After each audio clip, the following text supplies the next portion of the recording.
Hello buddies, this is Chris Sniper at ipakita namin ngayon ang isang tinatawag natin na Treasure Boreal layout. So ito yung resulta buddies after the remapping. So pag na-remap na, ay makagawa ka na ng sketch map. So isa itong area ng katropa natin na na-remap ng Team Sniper, no? At ginawa ni Blackbox ng draft or sketch map para mas maintindihan.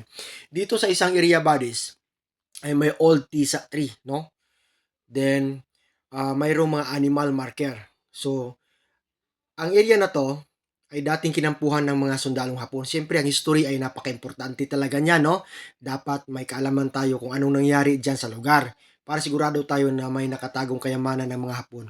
So, dito, tingnan natin, may tatlong deposito sa sketch map na nakikita natin, no? May mga distance yan, buddies. May mga compass direction at may mga marker na binabasihan. So, ganyan buddies. So, pag marunong na tayo mag-remap, gawa natin ng sketch map para may idea, no, tayo sa area, no, kung ano ang ginagamit na Treasure Boreal layout.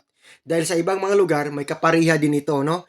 Kaya bantayan natin. So, iba-iba ang layout pero may similarity minsan sa mga iba't ibang region. So, yun lang buddies. Hopefully, mag-success tayo sa mga operation natin. Patuloy lang and enjoy our hobby. Okay?